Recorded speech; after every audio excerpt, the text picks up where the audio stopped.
लखी मिर्दा लखी मिर्दा लखी मिर्दा लखी मिर्दा लखी Mirdha. Lucky Mirdha official YouTube channel में आप सभी का स्वागत है। मैं लकी मिर्दा आप सभी के लिए एक नई कहानी लेकर उपस्थित हुई हूँ।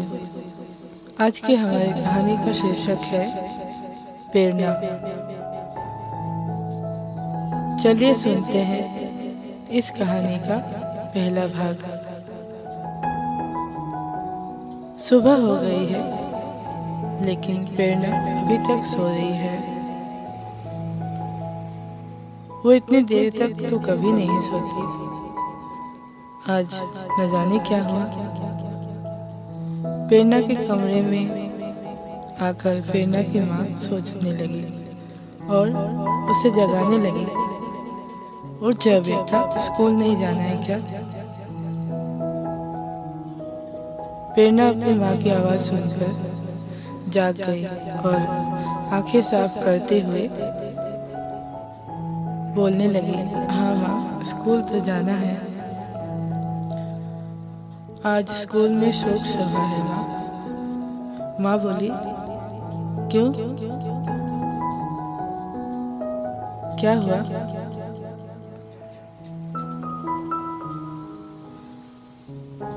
किसी का मृत्यु हो गया है क्या?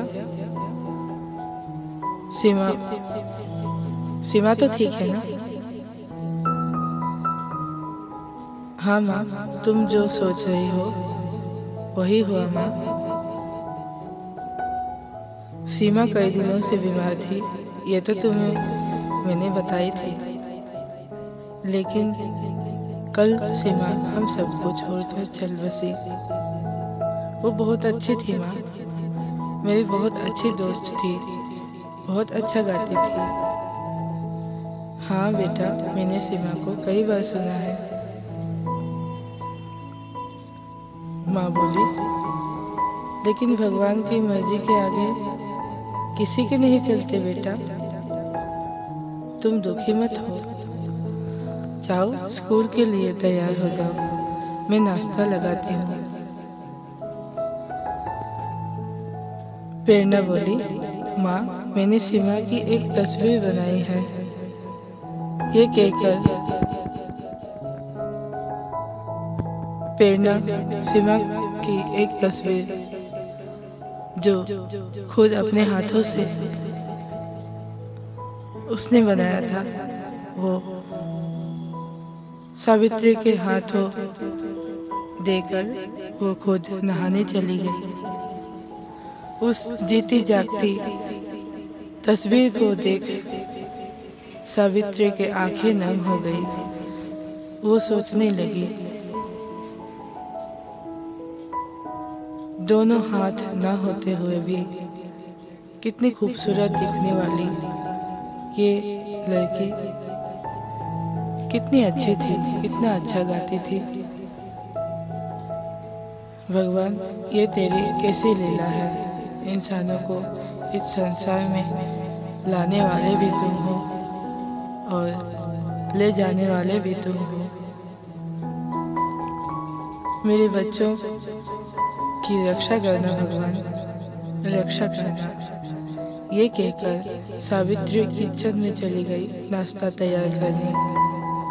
सबके लिए नाश्ता तैयार कर टेबल पे रख दिए। शीला, जो सावित्री के सास है, उनके लिए अलग से नाश्ता और चाय ले आई। कुछ ही देर बाद प्रेरणा अपने भाई पवन और प्रताप के साथ आ गए और चाय के टेबल पर बैठे नाश्ता करने लगे। तीनों एक दूसरे को नम आंखों से देख रहे थे। चारों ओर स्तब्ध और सीमा की तस्वीरों को सभी एक साथ देख रहे थे। इतने में शीला बोलने लगी, तुम लोग इस तस्वीर को बार बार क्यों देख रहे हो? ये लड़की कौन है? सावित्री बोली, माँ जी, ये सीमा है, प्रेरणा की सहेली। ये कई दिनों से बीमार थी, कल चल बसी। शीला बोली, हाँ बिल्कुल, अच्छा हुआ। एक तो वो लड़की थी और विकलांग, ऐसे लड़की से कौन शादी करता? दोनों हाथ भी नहीं और 2 पाँव से वो क्या करती? ऐसे लड़कियों को इस संसार में लाना ही नहीं चाहिए। मुझे तो इन लोगों से सख्त नफरत है। अब हमारी प्रेरणा को ही देख लो, मुखमंडल में रौनक बिल्कुल ही नहीं है, श्रीहीन है। इससे कौन शादी करेगा? पता नहीं क्यों तुम लोग इस लड़की पर पैसे खर्च कर रहे हो। दादी के ये बात सुनकर प्रेरणा बिना नाश्ता किए अपने कमरे में चली गई और फूट फूट कर रोने लगी। वो खुद बोलने लगी, हे भगवान, ये तेरी कैसी लीला है? तूने मुझे इस संसार में क्यों भेजा?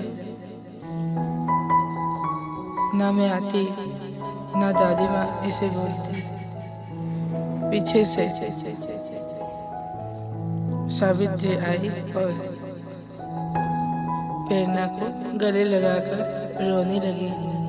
उसे समझाने लगी, बेटा तुम दुखी मत हो, मैं जानती हूँ तुम आगे जाकर जीवन में बहुत अच्छा कर सकते हो।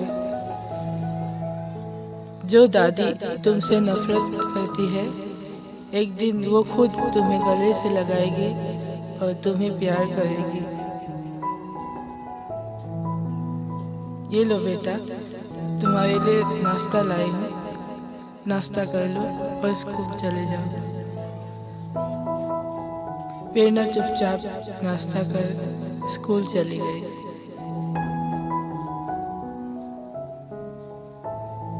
आप सुन रहे थे इस कहानी का पहला भाग।